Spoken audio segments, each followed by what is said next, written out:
আপনারা প্রতিদিন সকাল সন্ধ্যায় প্রতিদিন যে আমলগুলো বিশ্বনবী সাল্লাল্লাহু আলাইহি ওয়াসাল্লাম করতেন, সে আমলগুলোর মধ্যে কিছু কিছু আমল হলো যেমন সাইয়্যিদুল ইস্তিগফার। কি সাইয়্যিদুল? আচ্ছা, সাইয়্যিদুল ইস্তিগফার ওলামায়ে কেরাম হাত তুলবেন না, কিন্তু সাধারণদেরকে জিজ্ঞেস করছি, আপনারা যারা পারেন, কারা কারা পারেন হাতটা দেখি। আলহামদুলিল্লাহ, অনেকে পারেন। সাইয়্যিদুল ইস্তিগফার বিশ্বনবী বলেছেন, যে ব্যক্তি সকালে সাইয়্যিদুল ইস্তিগফার করবে, সন্ধ্যা হওয়ার পূর্বে যদি মারা যায়, আল্লাহ তাআলা তাকে জান্নাত দিয়ে দিবেন। সুবহানাল্লাহ।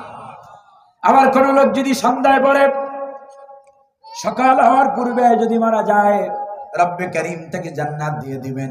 এজন্য সাইয়্যিদুল ইস্তিগফার করবেন। আল্লাহর হাবিব সাল্লাল্লাহু আলাইহি ওয়াসাল্লাম আমাদেরকে এই আমল শিক্ষা দিয়েছেন। সাইয়্যিদুল ইস্তিগফার যারা পারেন, আলেমদের কাছ থেকে শিক্ষা নেবেন।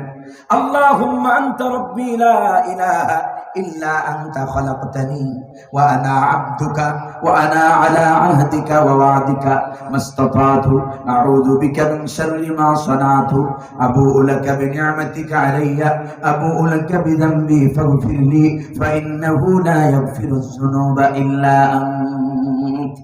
কি অনেক বড়, অনেক বড়। শিখে যদি শিখেন, বেশি সময় 2-1 ঘন্টার বেশি লাগবে না। আল্লাহ তাআলা আমাদেরকে শেখার তৌফিক দান করেন, বলি আমিন। ফজিলত কি? সকালে পড়লে সন্ধ্যার আগে মারা গেলে জান্নাত দিবেন কে? সন্ধ্যায় পড়লে সকালে হওয়ার আগে মারা গেলে জান্নাত দিবেন কে? সম্মানিত হাজিরিন, এই আমলগুলো। এবার ইস্তিগফার, বেশি বেশি ইস্তিগফার করবেন। আস্তাগফিরুল্লাহ, আস্তাগফিরুল্লাহ। পারি না আমরা? এই যে ছোট্ট শব্দ, কিন্তু এর যে কত মর্তবা, এর যে কত গুরুত্ব, এর যে কত দাম। বেশি বেশি ইস্তিগফার করবেন। বিশ্বনবী সাল্লাল্লাহু আলাইহি ওয়াসাল্লাম, রাসূল আমার বলতেন, ইন্নী আস্তাগফিরুল্লাহ ওয়া আতুবু ইলাইহি ফি কুল্লি ইয়াউমিন 70 মাররা। আমি রাসূল প্রতিদিন আল্লাহর কাছে 70 বার তওবা করি। কতবার? আপনি চিন্তা করেন যে রাসূলের জীবনে কোনো গুনাহ নাই, সামনে গুনাহ নাই, পিছনে গুনাহ নাই। আল্লাহ রাব্বুল আলামিন যাকে বলেছেন, লিয়াগফিরা লাকাল্লাহু মা তাকদ্দামা মিন যামবিকা ওয়া মা তাআখার। সে নবী যদি দৈনিক এই বর্ণনা এসেছে 70 বার, আর একটা বর্ণনা এসেছে রাসূলুল্লাহ বলেন, ইন্নী আস্তাগফিরুল্লাহ ওয়া আতুবু ইলাইহি ফি কুল্লি ইয়াউমিন 100 মাররা। আমি রাসূল প্রতিদিন আল্লাহর কাছে 100 বার তাওবা করি, ইস্তিগফার করি। সুতরাং আমার উম্মত, ফাস্তাগফিরুল্লাহ ওয়া আতুবু ইলাইহি, তোমরা আল্লাহর কাছে ইস্তিগফার করো, আল্লাহর কাছে তাওবা করো। বেশি বেশি পড়বেন আস্তাগফিরুল্লাহ, মনে থাকবে না? আস্তাগফিরুল্লাহ। আবার পড়বেন আস্তাগফিরুল্লাহ আল্লাযী লা ইলাহা ইল্লা হুয়াল হাইয়ুল কাইয়্যুম ওয়া আতুবু ইলাইহি। এভাবে যদি পড়েন, রিজকের ভিতরে বারাকা হবে। এভাবে যদি পড়েন, জীবনের সব গুনাহগুলো মাফ করে দিবেন কে? গুনার কথা স্মরণ করবেন। জীবনে কত অপরাধ আমরা করেছি, কত ভুল আমরা করেছি।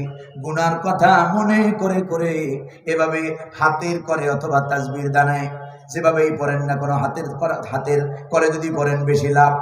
বেশি বেশি যদি পড়েন আস্তাগফিরুল্লাহ, আস্তাগফিরুল্লাহ, আস্তাগফিরুল্লাহ, জীবনের সব গুনাহগুলো মাফ করে দিবেন যিনি, তিনি কে? শুধু গুনাহ মাফ করবেন না, আল্লাহ তাআলা বলেন, ওয়া ইউকাফির আনকুম সাইয়্যাতিকুম। আমি আল্লাহ তোমাদের জীবনের সমস্ত সাইয়্যাত গুলোকে হাসানাত দিয়ে পরিবর্তন করে দেব। সুবহানাল্লাহ। এই জন্য বেশি বেশি তাওবা ইস্তিগফার করবেন। আর একটা আমলের কথা বলে যাই, বিশ্বনবী বলতেন, কালিমাতানে হাবিবাতানে ইলার রহমান খফিফাতানে আলাল লিসান সাকিলাতানে ফিল মিজান সুবহানাল্লাহি ওয়া বিহামদিহি সুবহানাল্লাহিল আযীম। আল্লাহু আকবার। কত গুরুত্বপূর্ণ, কত মর্যাদাপূর্ণ, কত মর্যাদাপূর্ণ এই আমল। আপনি রাসূলুল্লাহ বলেছেন, কালিমাতানে হাবিবাতানে ইলার রহমান। দুটো এমন বাক্য আছে যেটা দয়াময় রহমানের কাছে খুব পছন্দনীয়। সাকিলাতানে ফিল মিজান খফিফাতানে আলাল লিসান, যেটা মিজানের পাল্লায় ভারী হবে আর জিহ্বায় উচ্চারণে অত্যন্ত সহজ। সেটা কি? সুবহানাল্লাহি ওয়া বিহামদিহি সুবহানাল্লাহিল আযীম। এই আমলগুলো করে যদি করি আমাদের জীবনের গুনাহ মাফ করে আমাদেরকে নাজাত দিয়ে দিবেন কে? আমরা আমল করি না।